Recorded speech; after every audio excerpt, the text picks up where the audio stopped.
got a colorful aura, like I got neon guts. Yeah. And I got a colorful aura, like I got neon guts. Admitted I move like a amoeba.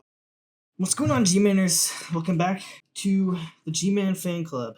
In this video, we're going to be doing a guide on this dapper young gentleman right here, Sukuna from JJK. Sukuna is one of the more technical characters in ABA, in my professional opinion. And I feel like he's quite a confusing character to learn. So I wanted to make this so all the G-Maners at home could learn how to use them. Okay. His base is very, very complicated. He has the whole Wheel of Adaptation passive, which I'll explain in a minute. But first, let's go over his moves. Cut. Alright, first, we have Shrine. See that? That was part of his passive. First, we have Shrine. This is a grab that has red range and does a knockback. This does 22 damage total, and it's quite a good close range option. While we wait for this cooldown, we have Onslaught. This is a guard break that does 20 damage. Both 1 and 2 have air variants, which I'll show you right now. We have Aerial Shrine, which does approximately 15 damage. And if you see there, my wheel turned. The way the Wheel of Adaptation works is it lets him summon Nue and Maharaga. He can get a wheel spin by either doing a certain amount of damage or by waiting a whole minute. The damage chart will be on screen right about now, somewhere over here. The first spin is around 75 to 115 damage. The second spin is when you reach 120 to 150 damage. It's like around when you get your first kill. Third spin is around 240 to 300 damage. And the fourth spin is 300 damage up. It's like it'll happen once you hit over 300 damage. Whenever you do die, his wheel spins do resets. Okay. There's another one because I was taking so long to explain. Here's the aerial version of Onslaughts. It summons down the elephants. This is blockable. It's a knockdown. I don't know if you saw that. Then we have Shadow Manipulation. This move summons 3 divine dogs, charge at your opponent. This has infinite range. Okay. Does 18 damage, but it's blockable. You can use moves while the dogs are moving. And it's very good for hiding moves. If you press 3 again, you shoot out this little miniature piercing blood of water. That itself does 20 damage. And a common misconception is that many people think it's a guard break, which isn't exactly very true. It's a block bypass, where it'll just hit you straight through your block. And now, when you have 2 spins-ish, like 2 to 3, if you press 3, and while the little shadows on the ground, you press 2, you summon Agito over here. And he'll help you with your M1s, doing 5 damage M1s, which is effectively just doubling your damage, except for the last hits. Now your 2 and 3 become different with this dork out. So if I press 2, he does this little lightning thing that does 10 damage. And if you couldn't notice, that's not a very good move for what you have to sacrifice.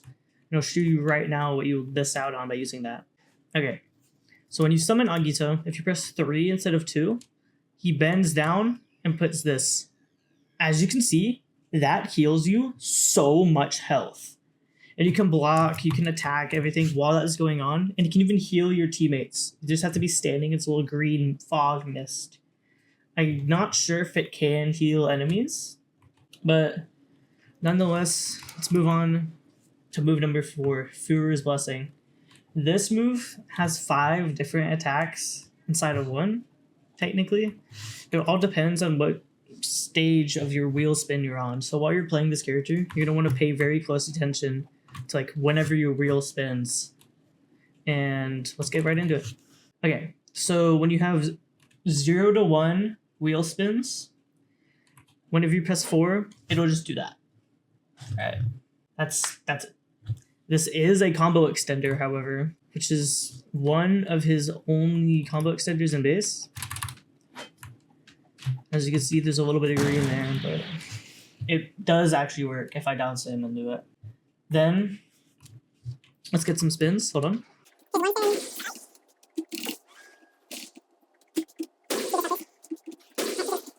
Okay, when we're at 2 spins, we can, whenever we use Four Reader's Blessing, it summons Maharaga himself. Maharaga,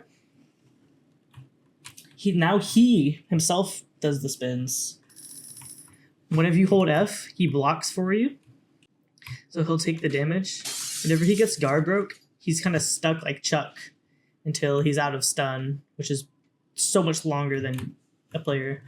He has 80 health, and every wheel spin, he gets damage reduction, and he gets more M1 damage. And after a little bit of not being hurt, he heals, as he is right now.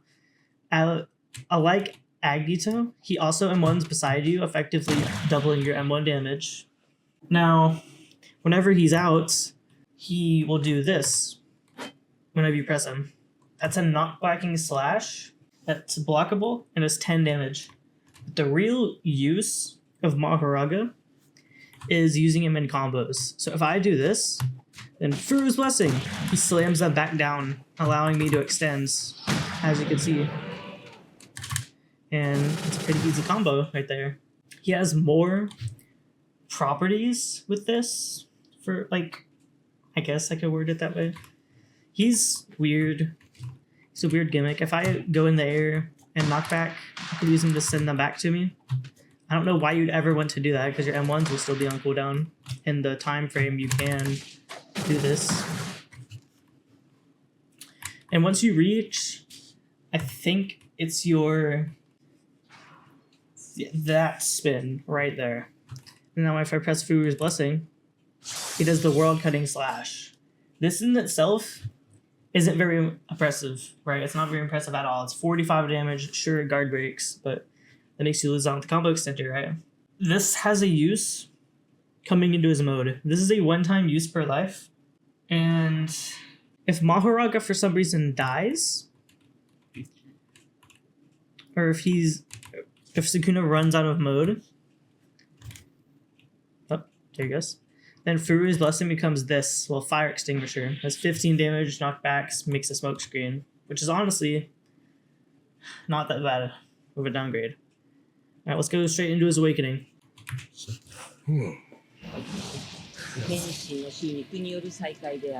Okay. So, Shrine in mode is about the same as base.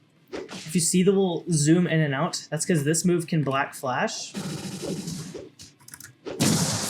As you can see, he has an air variant, unlike his base. But unlike his base, sorry, if they're in the air and you're not, it does a little slam right there.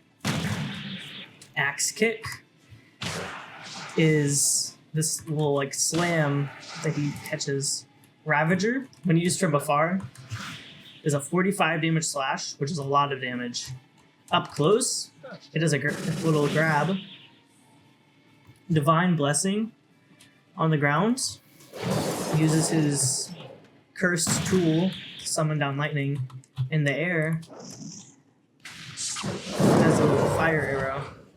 Now this in itself isn't very impressive, but let me show you his little secret things. So, once you reach a certain amount of damage, on your 5th M1,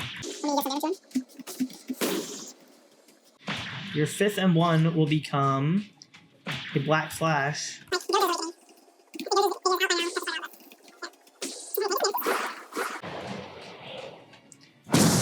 That is his black flash. This restores mode just like Gojo's.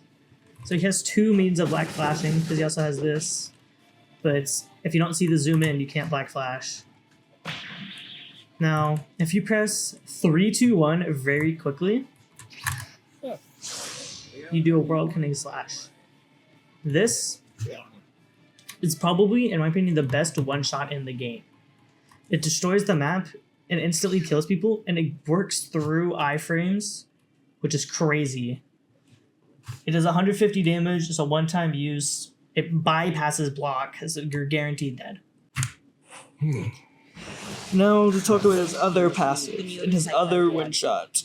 So as you know, since I already explained it, he does have a black flash. Let's talk about combos while we're at it. 2, 4, and 1 all combo extend. You might be wondering, how does 2 extend? Like this. As soon as you up tilt, you use it. He brings them back down. Down slam for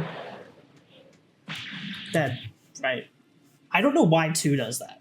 I don't think it should do that. I don't know why it does that. It's not supposed to do that. But it does do that.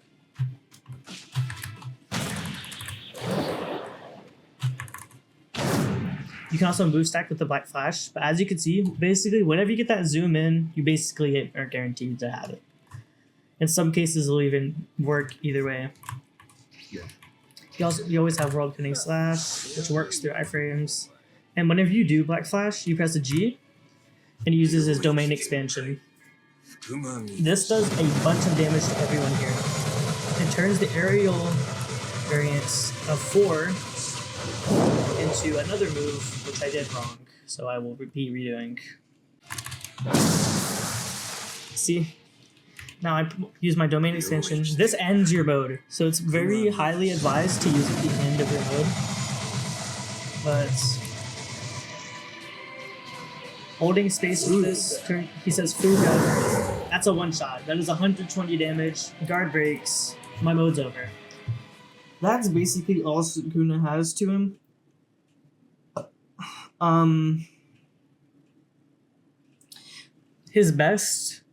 I think his best tool is his Black Flash, because it heals you at low HP, you get your cooldowns back, you get mode back, it's really good. So now, we're going to segment into some ranked gameplay, and I'll show you what this little monster can do. Alright G-Miners, we're here in ranked. I'm ready to lose.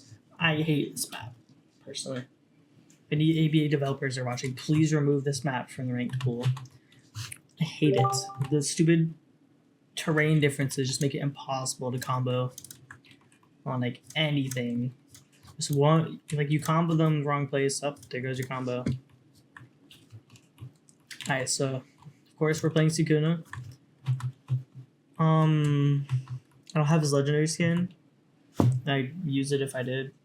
Try to find some like footage or something. See if any of the other G-Mainers have the legendary skin. Put it on video, but you know, this guy's playing Shisui. G-Man, fun fact, because Shisui was actually my old man. He was my first prestige character. Alright, so we're gonna use shadow manipulation here for some pressure. He used his combo extender like that for some reason. Was too high for Furu's blessing to come out of the grounds. And I don't think this guy plays Shisui. Hey, Tristan, edit yourself out.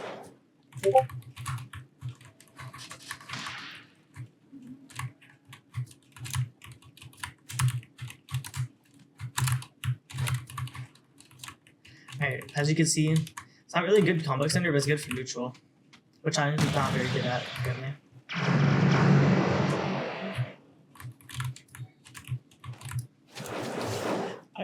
We were stocked down, but G-Mainers never give up, as you may know.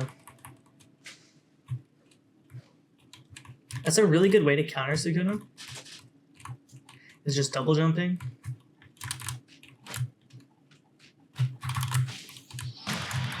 The reason I dashed back there is because I was too close and the elephant would have hit me. And I had Shrine to finish him off. I like using Aerial Shrine as just a quick like little poking tool at low HPs or to bait them into doing something stupid, like in neutral, like this. It's like right now I could just kind of throw out Shrine for free and it would work right now. And that baits him, since his HP is lower, that baits him into being more aggressive, which I'm not playing very well right now.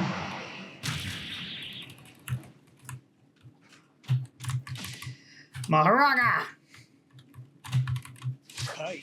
Alright, now the key to winning with Maharaga is to play passive. Alright. Now Agito only needs shadow manipulation off cooldown to be summoned.